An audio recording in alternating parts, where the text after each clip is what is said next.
Assalamualaikum warahmatullahi wabarakatuh. Perkenalkan, nama saya Raihan Ibnu Mutakin, mahasiswa semester 6 jurusan Manajemen Fakultas Ekonomi dan Bisnis dari Universitas Majalengka. Pada kesempatan kali ini, saya akan mencoba menjelaskan secara singkat mengenai materi mata kuliah ekonomi manajerial. Langsung saja, yang pertama ada definisi dari ekonomi manajerial.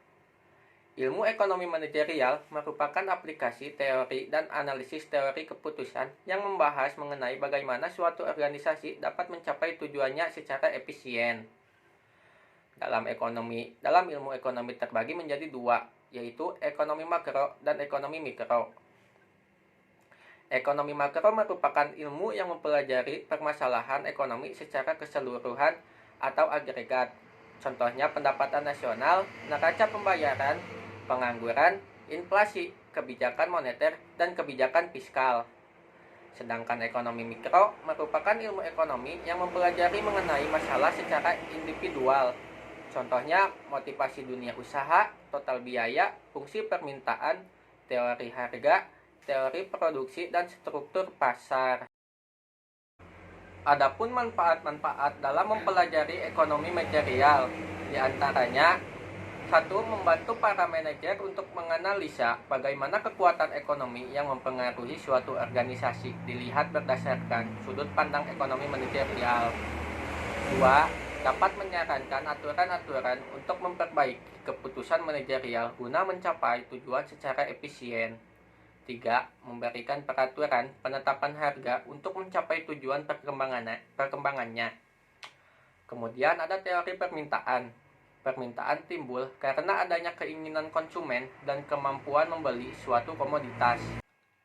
Hal-hal yang mempengaruhi permintaan konsumen, yaitu harga dari komoditas tersebut, pendapatan konsumen, harga dari barang substitusi dan komplementer, selera konsumen, dan lain-lain. Di sini ada yang disebut dengan barang normal dan barang inferior. Barang normal yaitu barang yang dibeli pada saat pendapatan konsumen meningkat. Contohnya mobil, rumah, sepatu, baju, dan lain-lain. Sedangkan barang inferior merupakan barang yang tidak akan dibeli ketika pendapatan konsumen naik. Misalnya nasi, telur rebus, gorengan, dan lain-lain. Kemudian ada struktur pasar. Ada 4 struktur pasar, yaitu 1. Monopoli. Monopoli perusahaan satu-satunya produsen dan tidak ada barang substitusi yang dekat. Contohnya PLN dan Pertamina. 2. Persaingan sempurna. Terdapat banyak perusahaan yang menghasilkan barang yang homogen. Contohnya pertanian dan toko grosiran. 3. Oligopoli. Terdapat sedikit perusahaan yang memproduksi barang homogen maupun heterogen. 4. Monopolistik. Terdapat banyak penjual dan pembeli pasar. Ini merupakan perpaduan pasar monopoli dan persaingan sempurna. Kemudian ada elastisitas permintaan terdapat harga. Elastisitas permintaan merupakan suatu pengukuran kuantitatif yang menunjukkan sampai di mana besarnya pengaruh perubahan harga terhadap perubahan permintaan. Terdiri dari elastisitas harga, elastisitas pendapatan, elastisitas permintaan silang. Kemudian ada estimasi permintaan. Estimasi permintaan merupakan proses menentukan nilai-nilai koefisien dan fungsi permintaan masa kini terhadap suatu produk, di mana fungsi permintaan adalah fungsi dari variabel-variabel harga, iklan, pendapatan, konsumen, tren, dan variabel-variabel lainnya yang mempengaruhi permintaan. Metode estimasi permintaan terdapat dengan cara estimasi permintaan yang dapat kita kelompokkan ke dalam 2 metode. 1. Metode langsung.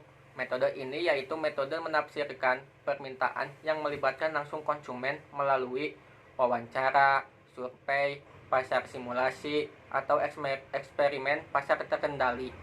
2. Metode tidak langsung. Metode penafsiran permintaan dengan menggunakan data-data sekunder yang telah dikumpulkan dan kemudian dilakukan upaya menentukan hubungan statistik antara variabel dependen dan variabel independen.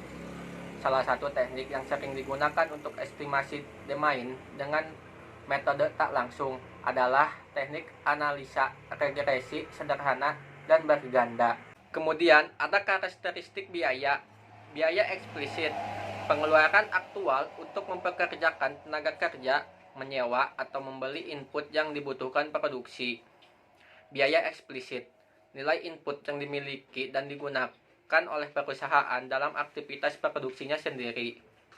Biaya alternatif oportunitas, seluruh input baik yang dimiliki atau dibeli perusahaan alternatif bisnis yang lain.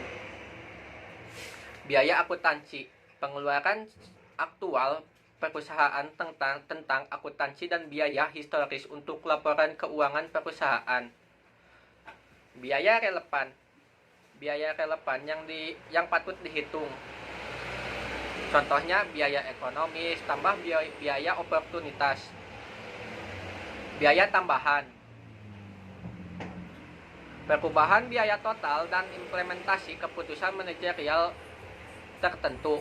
Contohnya memperkenalkan produk baru, melakukan kampanye iklan, dan lain-lain. Biaya terbenam, biaya-biaya yang tidak termasuk karakteristik biaya di atas atau biaya yang tidak relevan. Sekian penjelasan dari saya. Bila ada kesalahan mohon maaf. Semoga penjelasan dari saya bermanfaat. Wabillahi taufiq wal hidayah. Wassalamualaikum warahmatullahi wabarakatuh.